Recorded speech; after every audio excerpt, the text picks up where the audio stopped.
raving and ranting about the media and immigrants and windmills again. He hates windmills. He complained in front of a bunch of Teamsters about how much he hates paying overtime. I bet it's number two. I really do. And this is an interesting twist. Trump says it wasn't him who tried to overturn the election, even though they have him on tape doing just that. It was them. They rigged the election. I didn't rig the election. They rigged the election. What they do is they rig the election and then they go around getting people and persecuting people and prosecuting people that did nothing wrong. The teleprompter just went out. Kimmel just compared the White House to an Airbnb. Trump's not laughing, but America might be.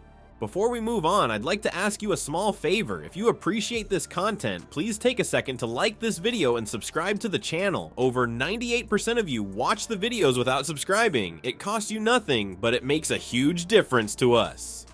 So, did you click the subscribe button? Great, thank you so much. Now, back to the video. From tea time tantrums to foreign policy fries, Kimmel's serving up a full menu of political satire. But is it changing how we digest politics? Remember when Jimmy Kimmel's biggest claim to fame was making dudes bounce on trampolines? Yeah, those were simpler times. Back in the day, Kimmel was just a goofy prankster on The Man Show, cracking jokes about beer and babes. But then Trump rolled into the White House, and suddenly every comedian had to get political or risk becoming irrelevant. At first, Kimmel dipped his toe in the political waters with some easy jokes about Trump's spray tan and diet. Trump's so obsessed with ratings, he probably checked the Nielsen numbers for his colonoscopy, Kimmel quipped one night. But as Trump's presidency went on, Kimmel's comedy got sharper. He started tackling big issues like healthcare and gun control, turning his monologue into a nightly roast of the commander-in-chief. Some viewers started to wonder, is Kimmel crossing a line here? After all, making fun of the president's fast food habit is one thing, but ripping into his policies, that's like tiptoeing through a minefield while juggling chainsaws. Close. All caps in America hit Truth Social hard last night. Trump is highly upset about the 165 pages of incriminating evidence the judge released yesterday and failed to rig the election. He's a rignoramus is what he is. I bet it's number two. I really do. And this is an interesting twist. Trump says it wasn't him who tried to overturn the election, even though they have him on tape doing just that. It was them. They rigged the election. The old he who smelt it dealt it defense. But Kimmel didn't back down. If anything, he doubled down, dedicating more and more of his show to political satire. And you know what? The ratings loved it. Reports showed that 60% of Americans thought Kimmel was winning the comedy battle against Trump.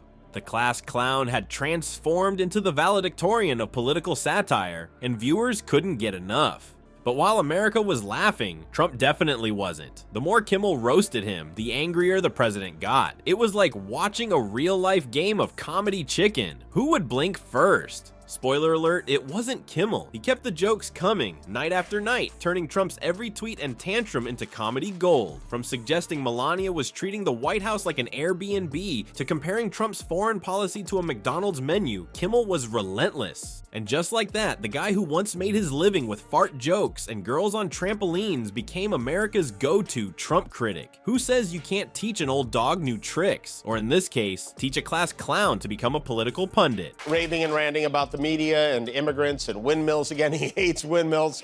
He complained in front of a bunch of Teamsters about how much he hates paying overtime.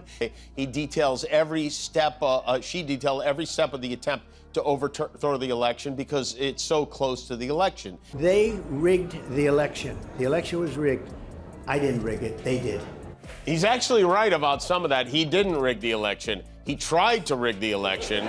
Kimmel proved that sometimes the best way to speak truth to power is with a punchline. Just when you thought Kimmel couldn't stir up more trouble, he decided to take on the one-person comedians usually leave alone, the First Lady. And if that wasn't enough, he found a new nemesis in a right-wing firebrand. Who knew tea time and Twitter rants could cause such a fuss? Kimmel broke the unwritten rule of late-night comedy. Don't mess with the First Lady, but Melania's Be Best campaign was just too tempting. He joked about it so much, you'd think he was her unofficial campaign manager. But Kimmel didn't stop there. He went full steam ahead, implying that Melania and Donald's marriage was about as warm as a penguin's toes. One night, Kimmel dropped a zinger that had jaws hitting the floor. He quipped, "When the First Lady treats the White House like it's an Airbnb, is that a good sign for the relationship?" Ouch. That's the kind of burn that makes you want to offer the White House some aloe vera. As you can imagine, Trump supporters weren't exactly thrilled. Some folks laughed so hard they nearly choked on their cough, while others were so mad they probably considered building a wall around ABC Studios. But did Kimmel back down? Nope. He doubled down harder than Trump at a McDonald's drive-thru. Just when you thought the comedy pot couldn't get any hotter, in walks Laura Loomer. This right-wing activist became Kimmel's new favorite punching bag faster than you can say conspiracy theory. Kimmel didn't pull any punches, calling her a right-wing loony on national TV. It was like watching a verbal boxing match. Only one side kept forgetting to put their gloves on. And the voters, they get it. They've read it, they get it. And it's already come out. Every single channel is calling it election interference. Ready? The case is a scam.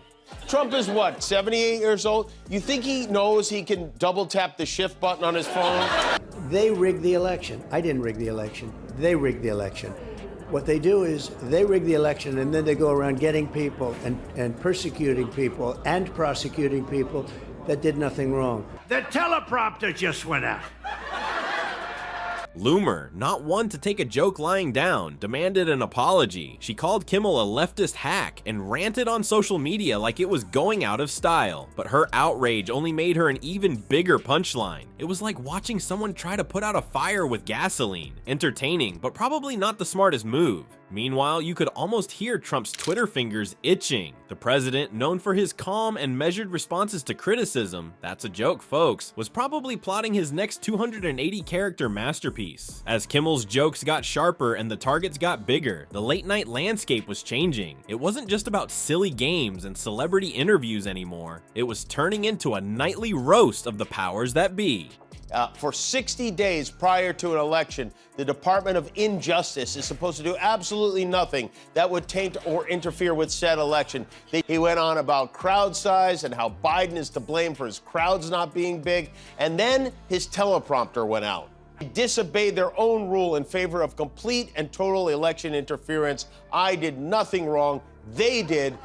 As Kimmel's jokes get spicier, late-night TV is changing faster than Trump can tweet fake news. The old days of harmless celebrity chit-chat are gone. Now it's all about who can roast the president hardest. And Kimmel, he's the new king of the comedy grill. Trump's not happy, but his anger just adds fuel to Kimmel's comedy fire. It's like trying to put out a grease fire with water. It only makes things worse, or in this case, funnier. The angrier Trump gets, the more material Kimmel has. It's a never-ending cycle of tweets and punchlines. But who's the real winner in all this? The viewers, of course. They're tuning in every night for their daily dose of political satire. It's like a comedy buffet, and Kimmel's serving up the spiciest dishes. Who knew politics could be so entertaining?